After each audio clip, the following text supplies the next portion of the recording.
No Nanny lasted a full week with the millionaire CEO's twin daughters, until she showed up and did what no one else had ever done. Before we begin the story, leave a comment telling us which city you're watching from, and at the end, don't forget to rate this story from 0 to 10. Enjoy the story.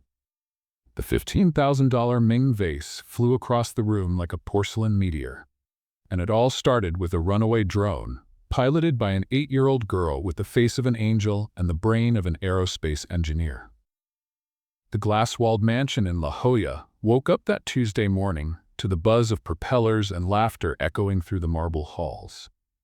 What was supposed to be an elegant living room with a view of the Pacific looked more like an amusement park after a hurricane.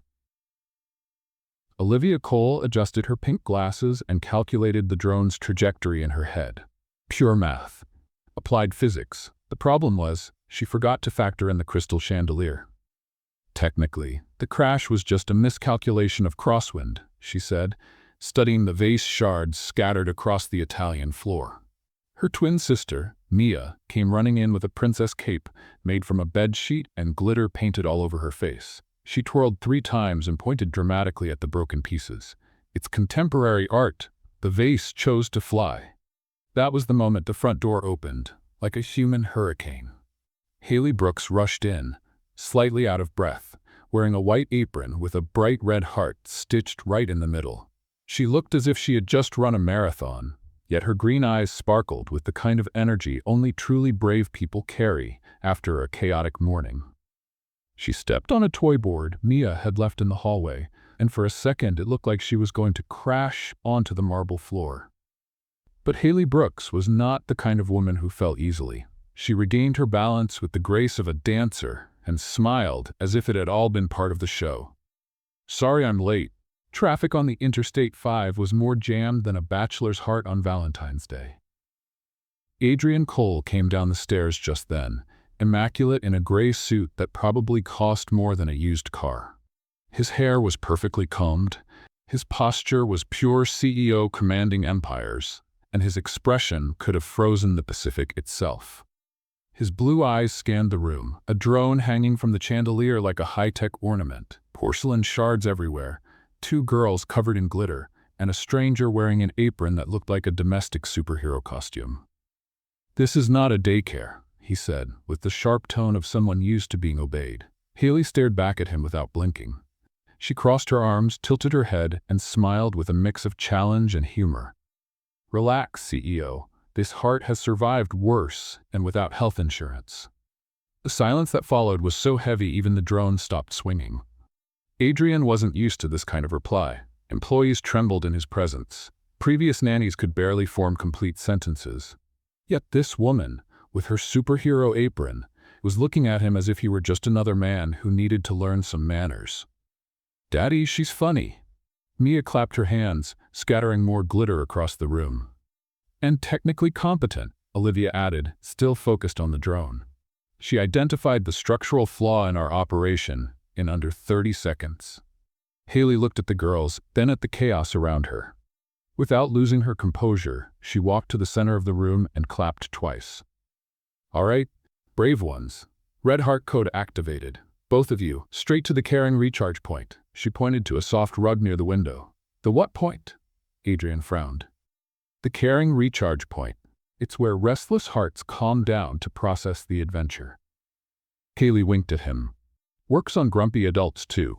The twins exchanged knowing looks and ran to the rug, sitting cross-legged like 2 little glittery Buddhas. For exactly 20 seconds, the house was silent. Adrian glanced at his watch, impressed. 20 seconds without chaos was a world record in that mansion. "A super strong heart doesn't break from a simple fall, Mr. Cole," Haley said, touching the red heart embroidered on her apron. She walked over to the chandelier and, with a quick move, freed the drone as if it were routine. She took the remote from Olivia's hands with the authority of an executive confiscating a corporate badge. "This beauty stays in the garage until we've learned about domestic airspace," she announced, tucking the remote into her apron pocket. Adrian watched her with a mix of irritation and something he couldn't quite identify.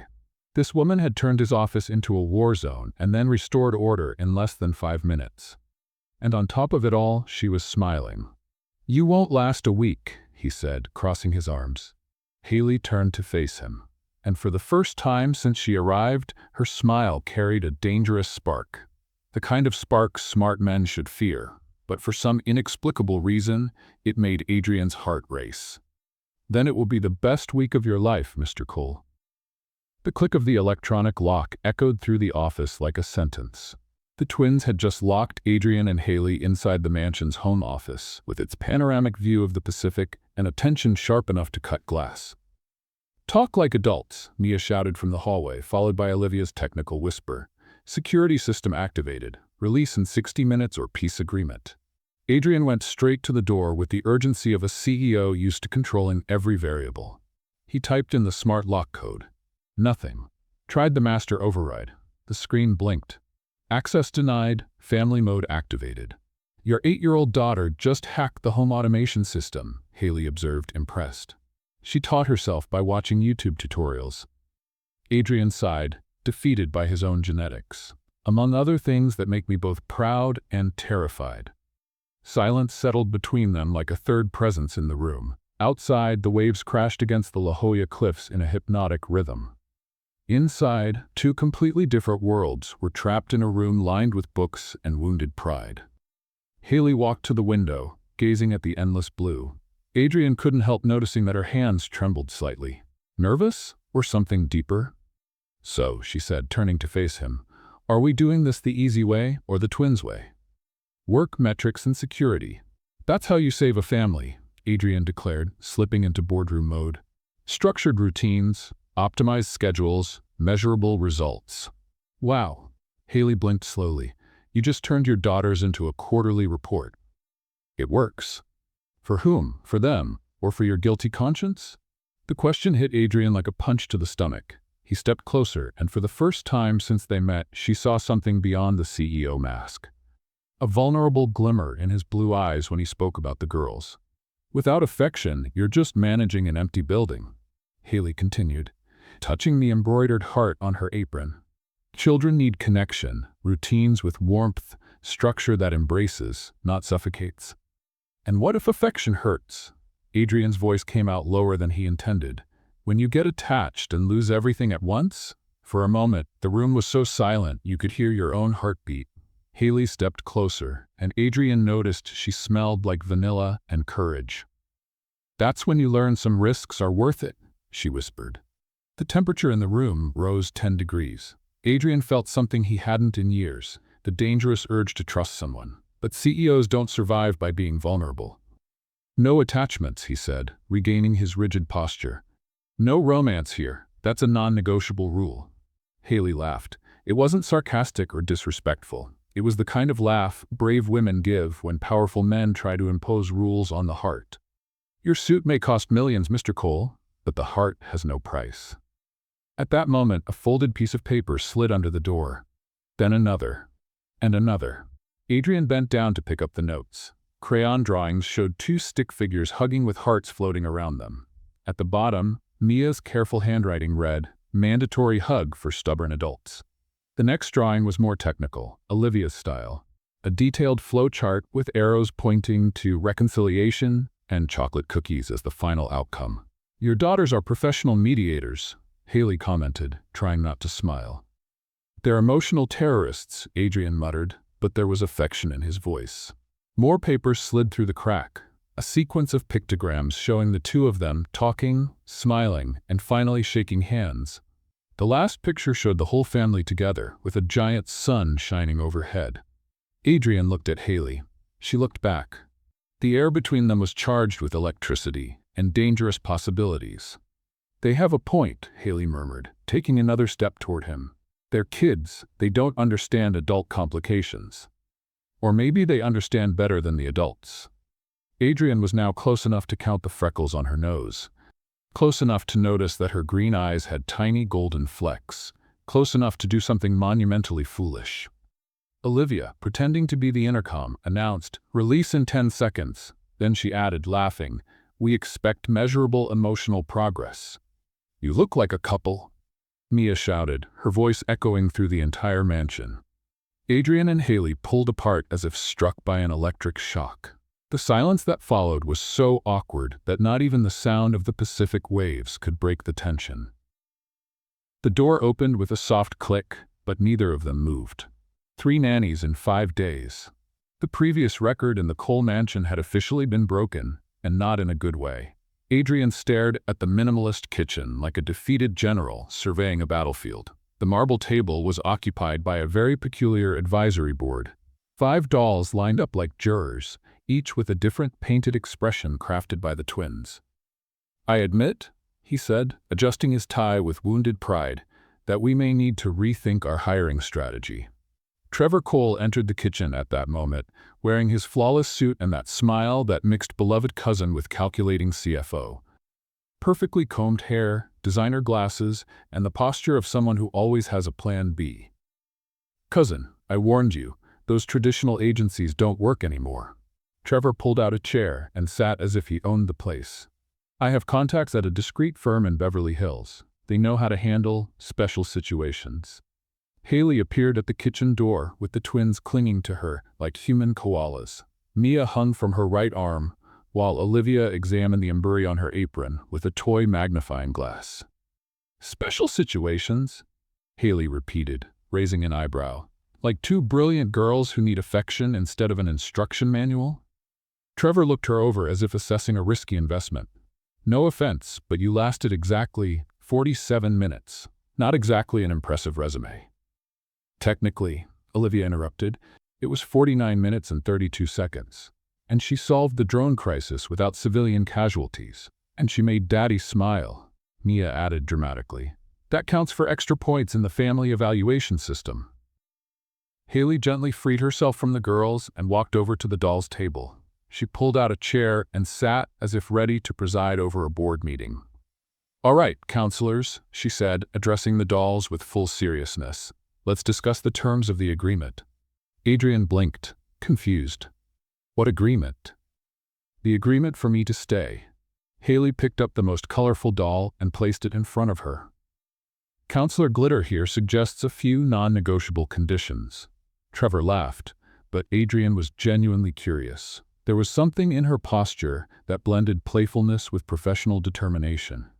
"First condition," Haley announced, touching the embroidered heart, "official silent sunset time. 5 minutes each day where the whole family practices gratitude. No cell phones, no laptops, no drones."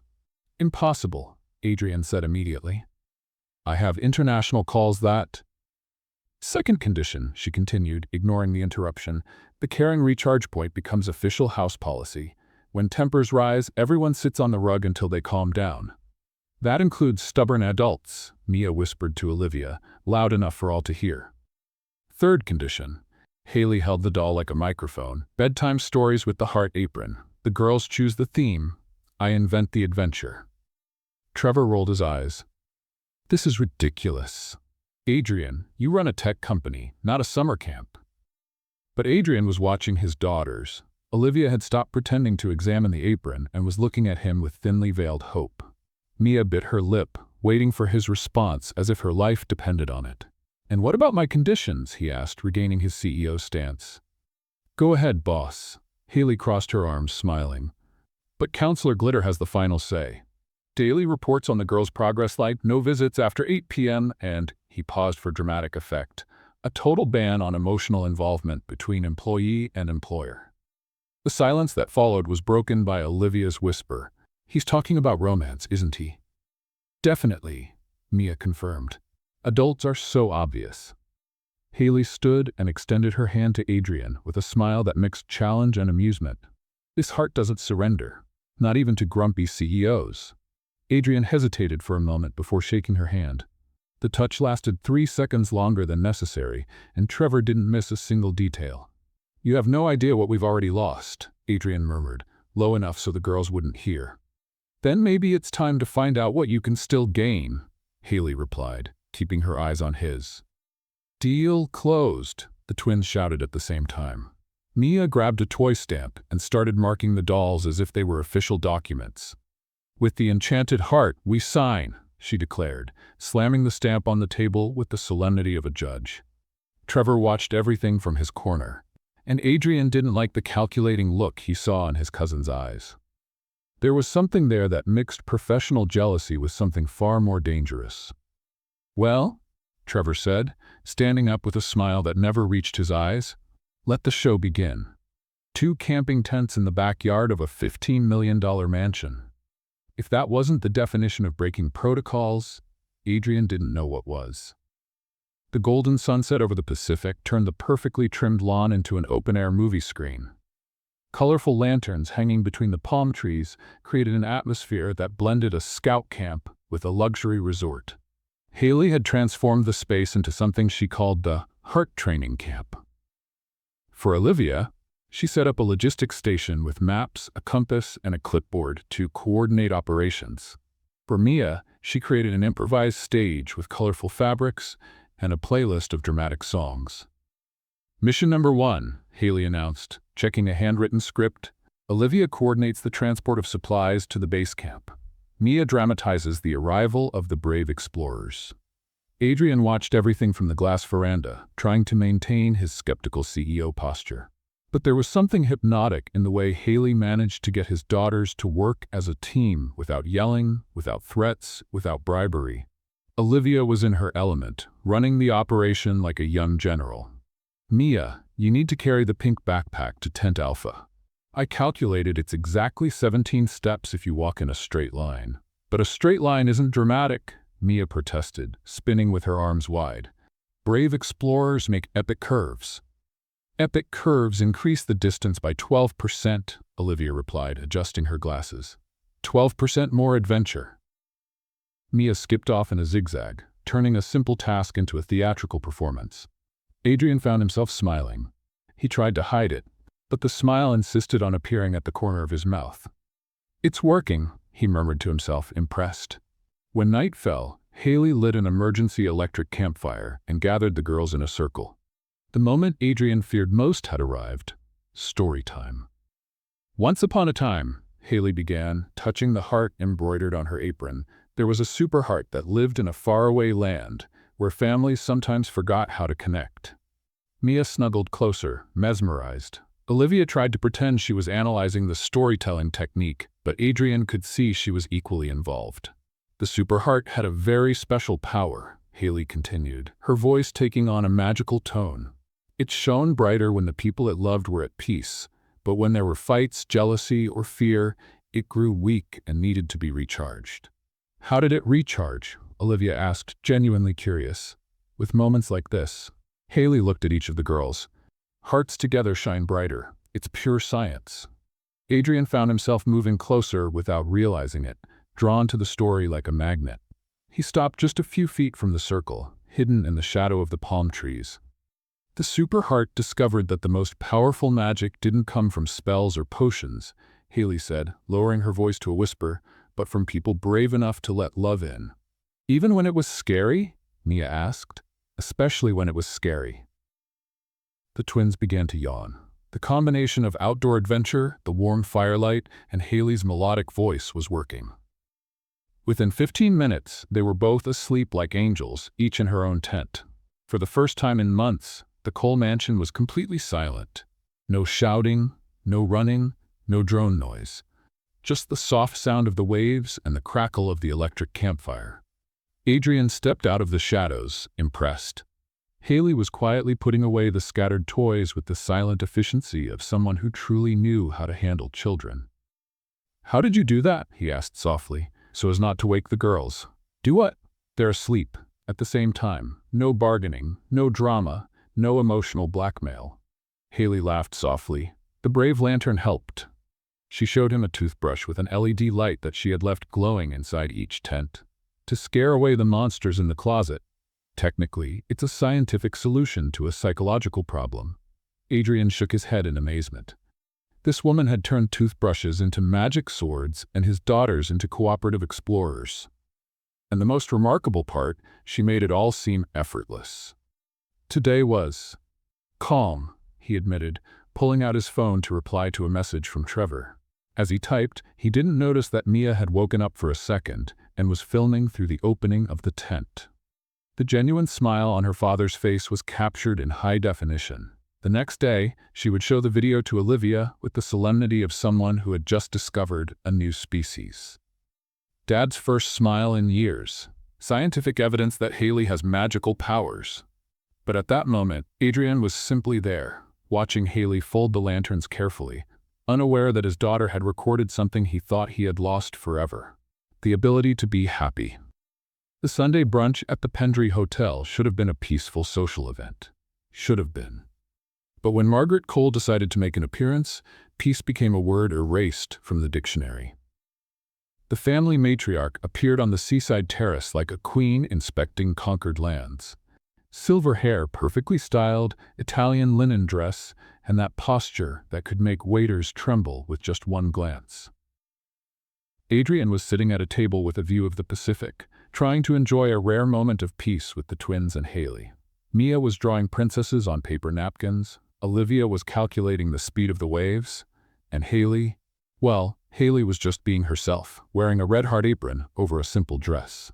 "Adrian, dear," Margaret said, kissing the air near her son's face, "what a surprise to find you here." A lie. Margaret Cole never showed up anywhere by chance. Everything in her life was strategically planned, including public humiliations. Her eyes swept across the table until they landed on Haley's apron as if it were a personal offense. "That apron, it's rather inappropriate for our name, don't you think?" The comment was made softly, but loud enough for the neighboring tables to hear. A couple of investors Adrian knew exchanged knowing glances. A socialite began whispering to her friend. Haley felt the weight of the judging eyes like stones being thrown her way. She tried to keep her composure, but Adrian could see the tension rising in her shoulders. "Margaret," he said cautiously, "this is Haley, the girl's new nanny." "Ah, the famous Nanny." Margaret sat down without being invited, studying Haley as if examining a defective product. "I heard you have unconventional methods." "Grandma!" Mia jumped from her chair to hug Margaret, smearing crayons on the Italian dress. "Haley tells the best stories, and her super heart shines when we're happy." Margaret gently pushed her granddaughter aside, cleaning the colorful stains with a handkerchief. "In our family, appearance matters, dear, especially in public." The whispers from the nearby tables grew louder. Someone laughed quietly. Haley could feel each word like a pinprick, but she kept her chin up. "Without substance, wrapping is just paper," she replied, touching the embroidered heart. "And paper didn't raise two amazing girls." The silence that followed was as icy as the hotel's air conditioning. Margaret smiled, but it was the kind of smile snakes make before they strike. How interesting. Such a simple philosophy. Adrian was torn between defending Haley and not confronting his mother in front of half of San Diego County. His CEO side knew Margaret controlled important connections. His father's side saw his daughters watching everything with wide eyes. That was when the waiter stumbled. The young man was trying to serve water at the next table when he tripped on something on the floor. He looked down, confused, and saw Olivia's drone, which had been left under the table. "Excuse me," he said, picking up the device. "Did someone forget their VIP guest?" The situation was so absurd that even Margaret stopped smiling. The waiter was holding a drone as if it were a lost child, while the entire table stared at him in silence. "It's my personal drone," Olivia explained seriously. "It was in terrain recognition mode for future operations." "Operations of what?" the waiter asked, even more confused.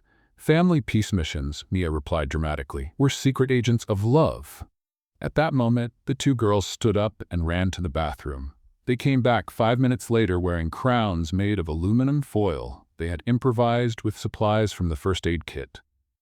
"Heart princesses on a peace mission," they announced in perfect sync, posing like superheroes.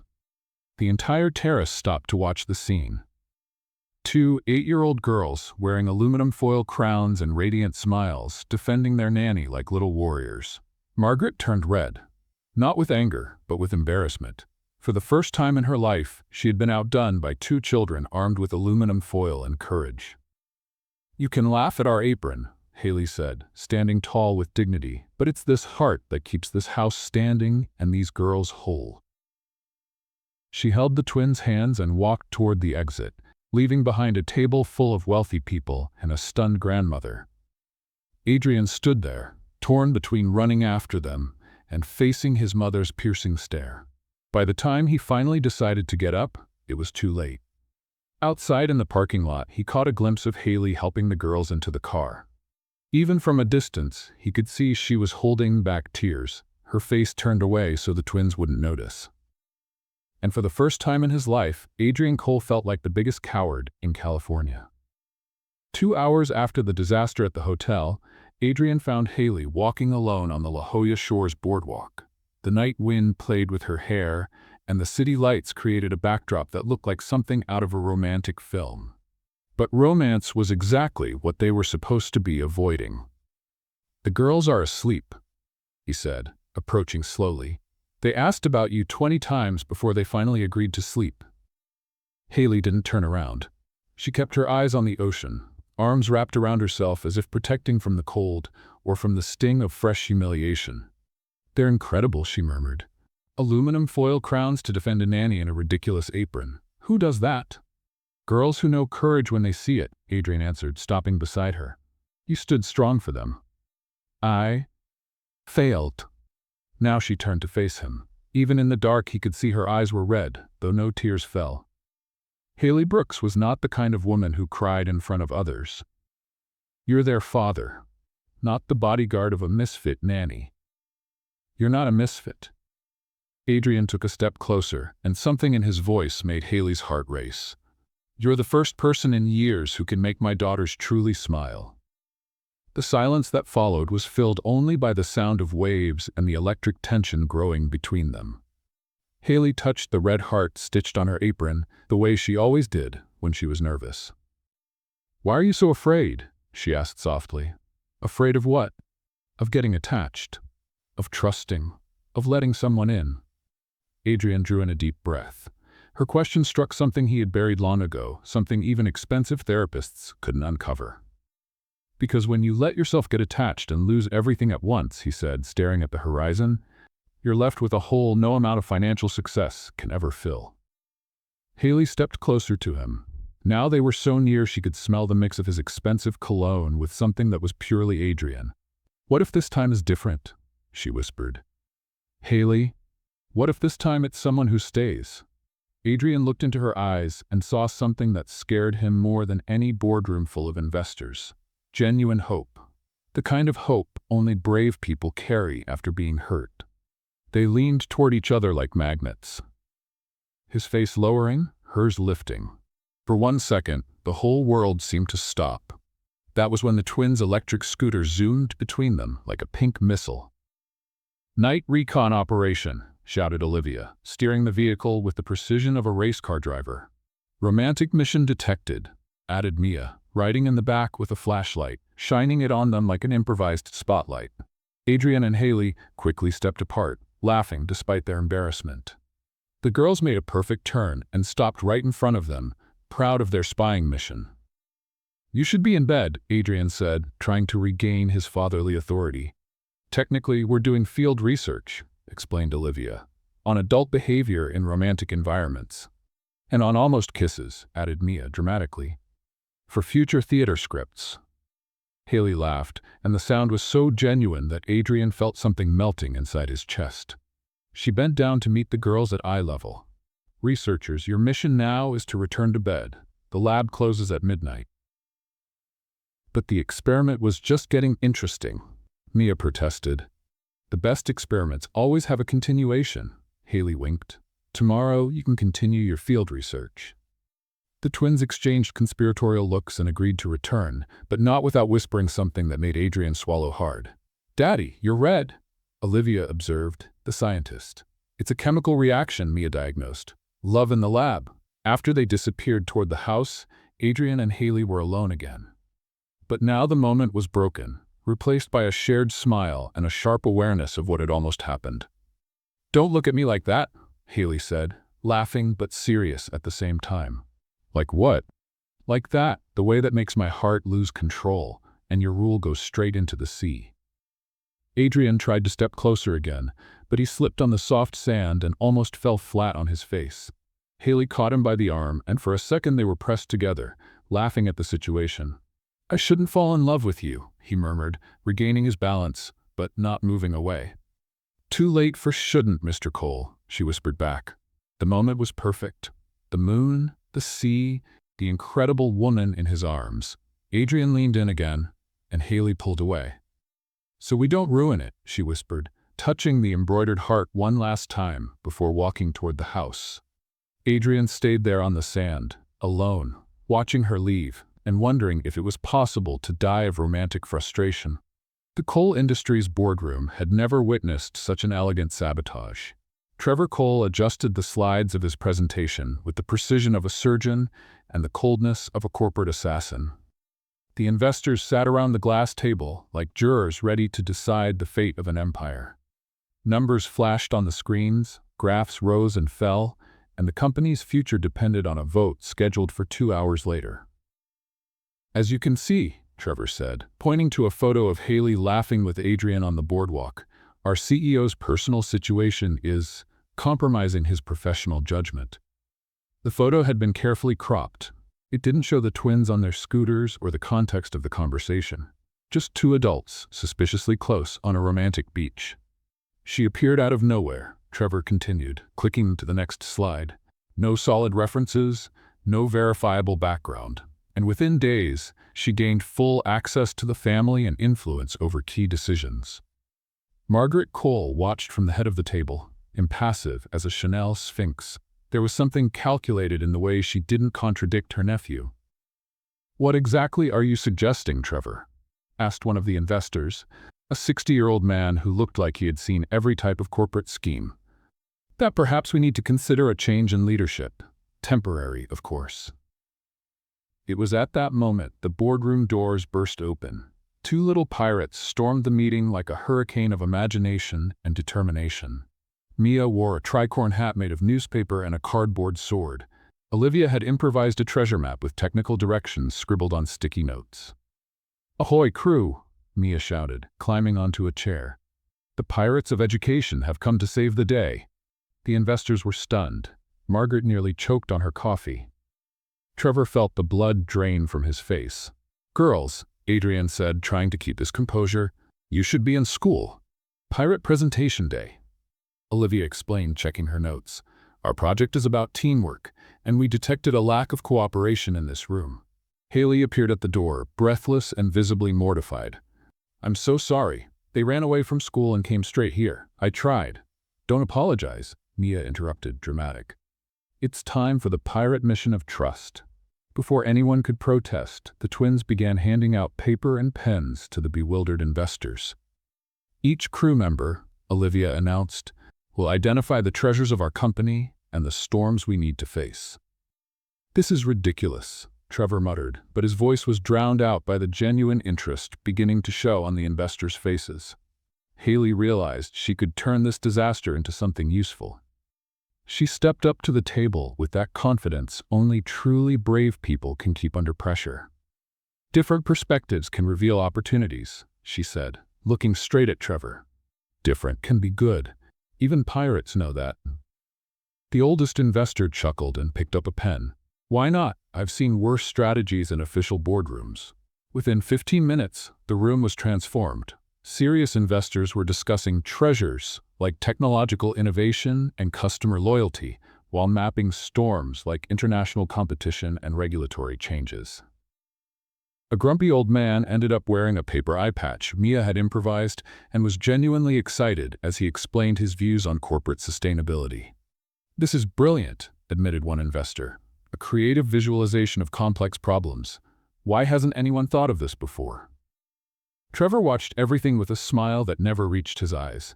His elegant sabotage had been overrun by two 8-year-olds and a nanny who turned chaos into collaboration. When the activity ended, the investors applauded. Not sarcastically, they truly applauded. "Mr. Cole," the oldest investor said, "your team has unconventional methods, but the results speak for themselves." Adrian looked at Haley, and she saw something new in his eyes: pride. Not only in his daughters, but in her as well.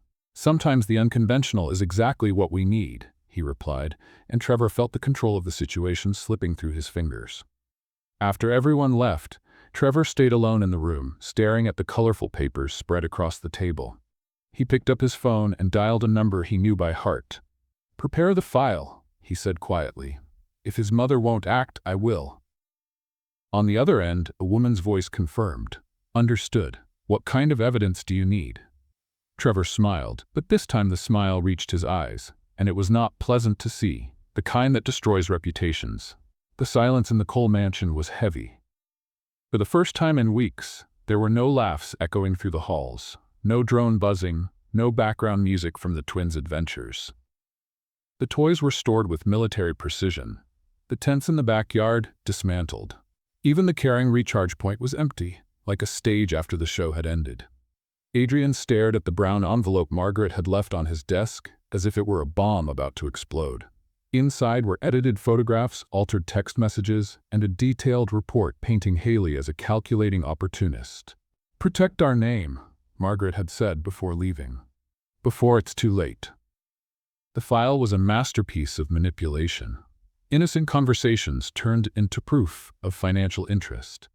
Photos from the boardwalk cropped to look like planned romantic meetings. Even the incident at the meeting had been twisted to suggest that Haley orchestrated the twins' invasion. Trevor had done impeccable work. Every proof looked real enough to plant doubts in any rational mind. Haley entered the kitchen at that moment, wearing the red heart apron and that smile that used to light up the whole house. But when she saw Adrian's expression, the smile slowly faded. "The girls are asking if we're doing Silent Sunset Hour today," she said cautiously. Adrian couldn't meet her eyes. The suspicion he tried to hide was written in every tense line of his face. "Maybe today isn't the best day," he murmured, quickly closing the file. But Haley had noticed. After weeks of caring for that family, she could read every expression, every pause, every silence loaded with meaning. "What is it?" she asked, stepping closer. "Did something happen?" "Nothing serious. Just work issues." "Adrian." She stopped in front of him, forcing him to meet her gaze. "After everything we've been through, you look at me and see a threat?" The question landed like a punch to the stomach. Adrian opened his mouth to deny it, to explain, to say anything that made sense, but the words refused to come out. "I don't know," he whispered, and each word felt like a betrayal. The silence that followed was so heavy, it seemed to drain the oxygen from the room. Haley stepped back, instinctively touching the embroidered heart as she always did when she was hurt. "I see," she said with a calmness more frightening than shouting. "Someone planted doubts in your mind, and you chose to believe strangers over the person who cared for your daughters as if they were her own." Adrian wanted to deny it, to show her the file, to explain the pressure he was under. But something inside him had broken the moment he doubted her.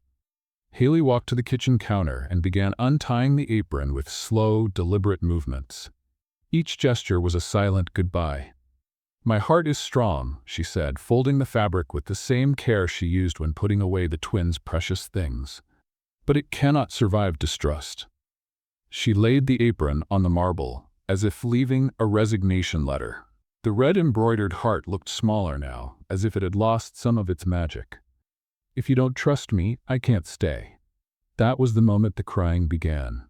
Mia had locked herself in her room and was sobbing with the dramatic intensity of someone who had just discovered the world was not the safe place she believed it to be. Her sobs echoed through the house like emotional emergency sirens. Olivia stood outside with the laptop open, trying to hack the electronic lock on her sister's door. Her hands trembled as she typed codes that didn't work. "I'm going to create an anti-crying script," she murmured to herself, opening completely blank IDE. "There has to be a logical solution. There has to be." But for the first time in her life, Olivia's technical genius couldn't solve a problem of the heart. Haley stopped at the door, looking one last time at the house that had become a home. At the man who had become much more than an employer, at the girls who had become much more than a job. "Take good care of them," she said softly. "They deserve someone who believes in true love." The door closed with a gentle click, but the sound echoed through the mansion like thunder. Adrian was left alone in the kitchen, holding the heart-shaped apron in his hands. The silence returned, heavier than ever. It was no longer the rare, precious silence Haley had brought. It was the empty silence of a house that had lost its soul. "What am I doing?" he whispered into the void. But the void had no answers. Only echoes. 72 hours without Haley, and the Cole mansion had turned into an emotional war zone. Adrian had a Lego piece stuck in his hair for 2 days and hadn't even noticed. The office looked like it had been hit by an 8-year-old hurricane. Papers everywhere, toys scattered across the floor, and 2 girls who absolutely refused to speak to their father. They had created a communication system entirely through notes written in crayon. "We want Haley back" was scribbled on the wall in Mia's handwriting. Just below, Olivia had added, "Logical error detected in family system." Adrian tried to work, but his fingers hovered over the keyboard. For the first time in his life, spreadsheets and reports seemed completely meaningless. How do you run a company when you can't even manage 2 children? That's when he found the lost audio file on his phone. It was an accidental recording from 3 weeks earlier. Haley humming softly during silent sunset hour, explaining to the twins how the super heart worked. "Look," her voice said, gentle and patient. "When you breathe slowly, the heart beats in a rhythm of peace. It's like a song only happy families can play together." Adrian closed his eyes, feeling something break inside his chest. There was the proof of true love, not in staged photos or edited messages, but in the way she had cared for his daughters when she thought no one was recording. "You look ridiculous and in love," he told the bathroom mirror, trying to pull the Lego out of his hair. The piece was so stuck he began to suspect the girls had used industrial glue. That's when the reverse engineering began. Adrian called Marcus, the best digital forensics expert in San Diego, the same guy who had saved the company from a hacker attack 2 years earlier. "I need you to analyze some images," Adrian said. "Metadata, edit history, anything that proves manipulation." "How much time do I have?" "Yesterday." While waiting for the results, Adrian watched the twins try to make their own breakfast. Mia had spilled half a jar of jam on the floor and was trying to clean it with toilet paper. Olivia was mathematically calculating the ideal amount of milk for her cereal and had come up with a formula that required a precision scale. It was a cute disaster, but still a disaster. "Girls," he said cautiously, "maybe we can talk about—" "Communication only in writing," Olivia interrupted, holding up an improvised sign. "Emotional emergency protocol activated." Mia waved dramatically, as if she were the assistant to a very serious magician. Marcus's email arrived at 3 in the afternoon. "The dossier is completely fraudulent. Images edited with professional software. Metadata shows manipulation on January 17th. Whoever did this knew exactly what they were doing. Signed, Marcus." Adrian read the email 3 times before it fully sank in. January 17, the day after the investors' meeting. The day after Trevor saw that his sabotage plans had failed. The pieces of the puzzle fit together with the brutal clarity of truth. Trevor had manipulated everything. Margaret had been an accomplice. And he, Adrian Cole, CEO of a tech company, had been fooled like an amateur. Worse, he had doubted the one person who truly loved his daughters. "The heart I dismissed is the one missing in here," he said into the phone's voice recorder, leaving a message Haley might never hear. The twins appeared in the office doorway at that moment, still in communication strike mode. But when they saw their father with tears in his eyes, holding the heart-shaped apron left on the counter, something shifted. Mia was the first to break protocol. "Daddy, did you figure out that we were the ones who were right?" Olivia sighed, as if she had predicted this conclusion long ago. "Adults are technically slower to process emotional data." "I choose the true home," Adrian said, standing up with determination, "and our true home is not complete without her." He grabbed the car keys, still with Lego in his hair and too much gel making his strands stick up like a crazy man in love. "Where are we going?" Mia asked, already running to grab her backpack. "To bring our family back." The phone rang at the exact moment he opened the garage door. A new email. Marcus again. "P.S. I found the source of the changes. IP address tracked. You won't believe who it is." Adrian opened the attachment and felt his blood run cold. Trevor Cole, full digital signature. The annual charity event of Cole Industries had never witnessed such a cinematic scandal. 300 guests in evening gowns and tuxedos, San Diego press, and a giant screen that was about to display the destruction of a reputation. Trevor Cole stepped onto the stage at the Hotel del Coronado, with the confidence of someone who believed he had already won the war. Perfect tuxedo, cold and calculated smile, and a flash drive full of evidence that would destroy Adrian once and for all.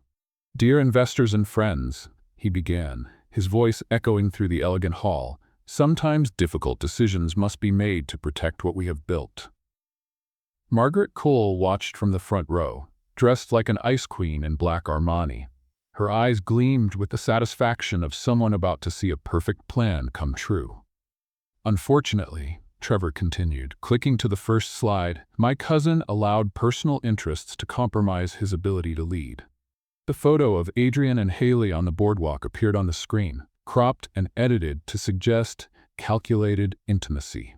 Murmurs spread through the audience like waves. "This woman," Trevor pointed at the image, "infiltrated our family with clear objectives, access to the Cole fortune." At that moment, the ballroom doors burst open. Adrian entered like a storm of determination and messy hair, still with Legos stuck to the side. Behind him, Haley walked with the dignity of a queen, wearing a simple dress worth more than any brand because of the courage it carried. And closing the unlikely fantastic foursome, two 8-year-old girls carrying a backpack full of electronic equipment and mischievous smiles. "Excuse me," Adrian said, stepping onto the stage without hesitation, "but someone here is lying shamelessly." The silence that followed was so absolute it was possible to hear the sound of the waves outside. Trevor tried to keep his composure. "Adrian, you are making a scene. I'm making justice." Adrian connected his laptop to the projection system. "Ladies and gentlemen, I ask for a few minutes to present real evidence." The first image to appear was a screenshot of the metadata of the compromising photos. Creation date, software used, source IP address. All pointing to a computer registered to Trevor Cole. "Photoshop CS6, Adrian read aloud. Edited on January 17th at 11:47 p.m. IP address 192.168.1105, registered to Trevor Cole." The murmur of the audience changed tone, from romantic scandal to corporate outrage. This can be forged," Trevor stammered, but the sweat on his forehead betrayed him. "It can indeed," Adrian agreed, clicking to the next slide. "But a forensic report from FBI Digital Forensics is rather hard to forge." The official report appeared on the screen, with stamps and signatures that made Trevor grow pale in real time. "I'd rather be CEO of a true home than of an empty showcase," Adrian declared, turning to face the audience. "And I state publicly, I am in love with this extraordinary woman." Haley stepped onto the stage at that moment, with the confidence that only truly courageous people can maintain under the spotlight. "Substance before packaging," she said, looking directly at Margaret. "Always." Trevor tried to take the microphone back, but realized he couldn't speak. Olivia had hacked into the soundboard and disconnected his audio channel. His mouth moved in despair, but only a muted grrr came out, which made the entire audience laugh. "Operation Digital Justice complete," Olivia announced from her improvised command post. Mia appeared beside her, piloting the drone with surgical precision. The small aircraft flew up to the big screen and projected a new image directly from its camera. The hostile takeover contracts Trevor had prepared, documents proving his intent to seize control of the company. "Technically," Olivia explained into the microphone, "we call this a corporate coup with full digital evidence." "And dramatically," Mia added, "we call it a villain being unmasked live." The audience burst into applause, not because of the scandals or the exposure, but because of the courage of a family that fought for the truth against all odds. Margaret Cole, who had spent her entire life controlling narratives and appearances, felt her social mask crack for the first time. Her hands trembled almost imperceptibly, and something that might have been remorse began to appear in her eyes. "They can try to break contracts," Adrian said, taking Haley's hand in front of 300 people and 2 TV cameras. "But they can't break the heart that holds us together." Trevor was escorted out of the event by security, still trying to speak without sound. His last public image was of him gesturing desperately, like a tuxedoed fish out of water. But the most moving scene was in the front row, where Margaret Cole looked at her granddaughters with tears in her eyes, finally realizing what she had almost lost forever. 3 hours after the scandal that San Diego would talk about for months, The Cole mansion's backyard was transformed into an open-air cathedral. Improvised torches created a circle of golden light, and the Pacific breeze carried the scent of jasmine and second chances. Adrian was on his knees on the lawn, not because anyone had asked him to be, but because some conversations can only happen when you lower your pride all the way to the ground. "Girls," he said, looking at Olivia and Mia, who were sitting on the caring recharge point. "I ruined everything. I doubted the one person who loved you most after me." Olivia adjusted her glasses, analyzing her father with the scientific seriousness she reserved for complex problems. "Technically, you made a judgment error based on corrupted data. But you didn't listen to the heart," added Mia, dramatically. "And hearts never lie. It's a universal rule." Adrian took a deep breath, feeling the weight of every word he was about to say. "You were right from the start. I didn't know how to listen to what really mattered." Haley stood a few steps behind, watching the scene with that mix of hope and caution only those who have been hurt can carry. Adrian turned toward her, still on his knees, holding the apron with the red heart as if it were the most precious object in the world. "I broke your trust," he said, extending the embroidered fabric. "Can I stitch it back together?" The silence that followed was filled only by the sound of the waves and by Haley's heart beating so loudly she was certain all of La Jolla could hear it. "Adrian, you never believed in magic," she interrupted, stepping closer. "But my heart believed in you even when you didn't believe in it." She took the apron from his hands and put it back on, like someone returning home after a long journey. The embroidered heart was once again at the center of her chest, and suddenly the entire mansion seemed to breathe with relief. "This time, I choose love first," Adrian said, standing. "Before the company, before other people's opinions, before fear." That was when Olivia spoke up with the technical curiosity that defined her. "Is there an API for grandmothers?" asking for one who needs emotional reprogramming. Everyone laughed, but the laughter faded when they saw Margaret Cole watching from a distance, leaning against one of the veranda's columns. She didn't try to hide or interfere. She just watched, silently, with tears streaming down her perfectly made-up face. Adrian pulled a small velvet box from his pocket. It wasn't a traditional engagement ring with a giant diamond. It was a simple white gold band with a small heart engraved on the inside. "Haley Brooks," he said, opening the box, "will you be my life partner, the official stepmother of the most incredible twins in the world, and the permanent guardian of the bravest heart I have ever known?" Haley looked at the ring, then at Adrian, then at the girls who were watching with scientific and dramatic expectation, respectively. "Yes," she whispered, "but with one condition." Adrian blinked, nervous. "What condition?" "That you promise never to doubt what we have again, because this heart here?" She touched the red embroidery, "can withstand storms but not distrust." "I promise," he said, sliding the ring onto her finger. "Forever." Mia burst into happy tears, running to hug them as if she wanted to glue them together permanently. Olivia followed right after, calculating the perfect angle for an optimized group hug. "Now we are officially a complete family," Mia declared, still crying with joy. "With pending legal documentation?" added Olivia, ever practical. "But scientifically confirmed by the high level of oxytocin detected in the environment." Adrian kissed Haley for the first time without interruptions. No drones, no scooters, no spying twins. It was a kiss that sealed not only an engagement, but the promise that some people are brave enough to believe in true love. When they pulled apart, Margaret was closer, still watching. Her eyes met Haley's, and for the first time since they had met, there was no judgment there. Only a grandmother who finally understood that true love cannot be measured by appearances or social status. "Margaret," Adrian called, cautious. She walked forward slowly, as if approaching something fragile and precious.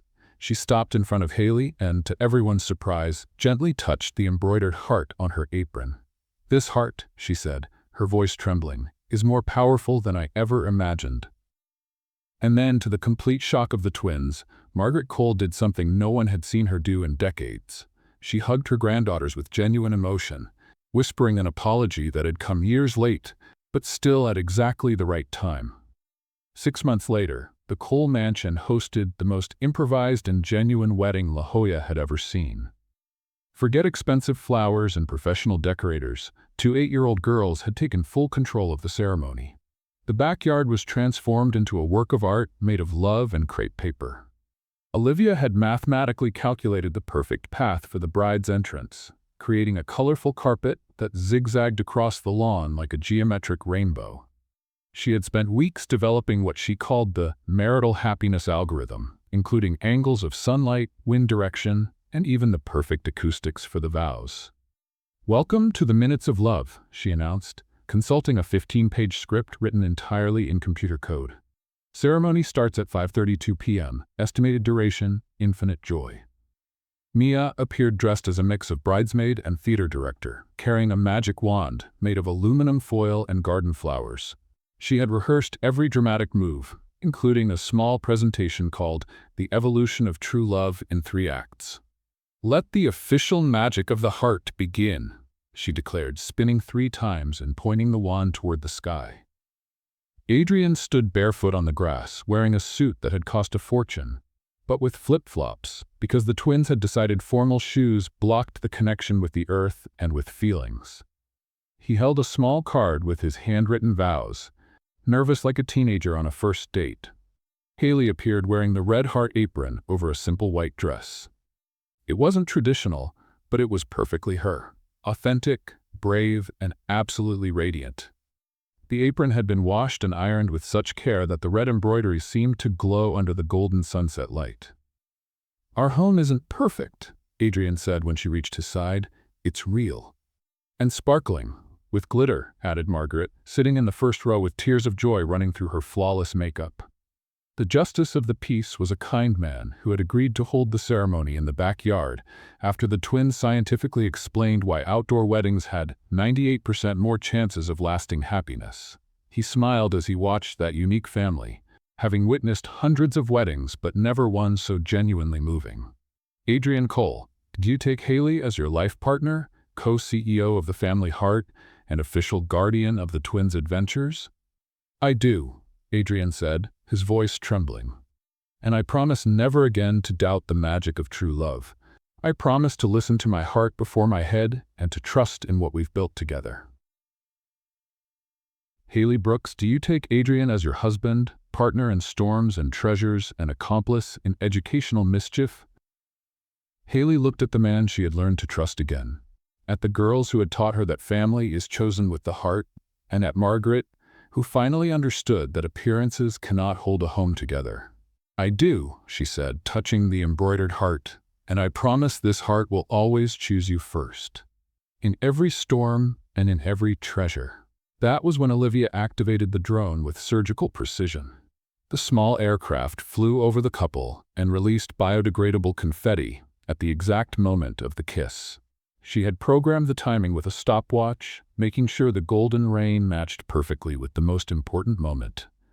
Mia, not wanting to be left out, activated her special slime, a translucent mix with golden glitter she had developed specifically for family celebrations.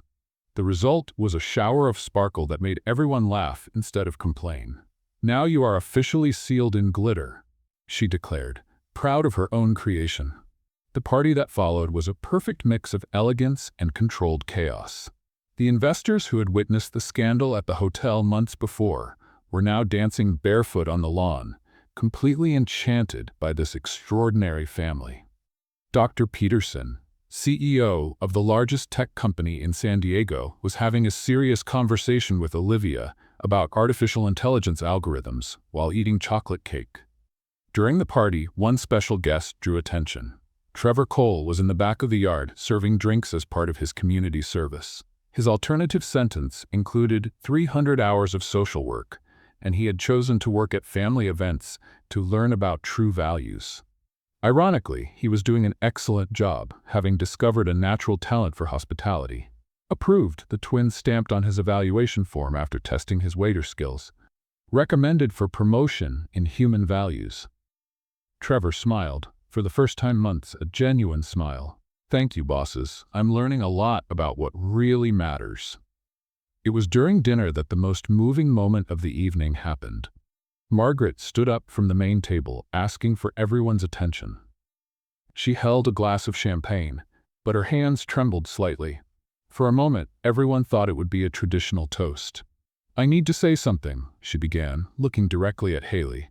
"6 months ago, I looked at you and saw a threat, someone who didn't belong in my world of appearances and protocols." The silence in the yard was absolute. Even the children stopped playing. "I was wrong," Margaret continued, her voice breaking. "Completely, shamefully wrong. You didn't threaten our family, you saved it." She walked toward Haley, each step costing years of wounded pride. "Haley, I ask for your forgiveness. Not only for the cruel words at the hotel, but for every moment I tried to make you feel inferior, for trying to break something as beautiful as the love you brought into this home." Margaret stopped in front of Haley and, to everyone's surprise, gently touched the embroidered heart on her apron. "This heart," she said, tears streaming freely, "is more powerful than I imagined. It turned my son into a better man, my granddaughters into happier children. It taught me that I can still learn to love without conditions." Haley stood up and, without hesitation, embraced Margaret with the same generosity she showed everyone. "Margaret," she whispered, "family is about second chances, and third and fourth if necessary." "You called me family," Margaret murmured, as if she couldn't believe it, "because that's what you are. The grandmother of my daughters at heart, the mother of the man I love, and someone who had the courage to change."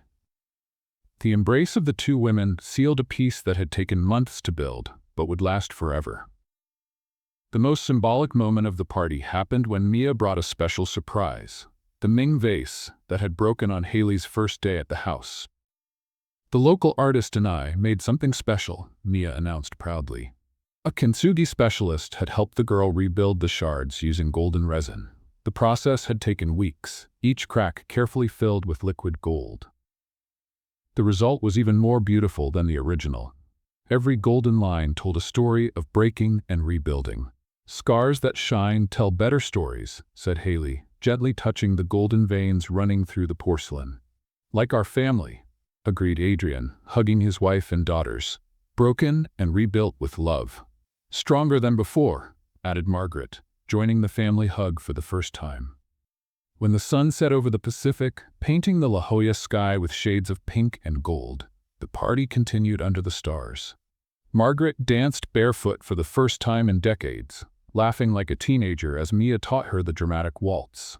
Adrian laughed until his stomach hurt, realizing that true happiness was better than any professional success. Haley told stories that made even the adults believe in magic, her heart apron glowing under the lantern lights.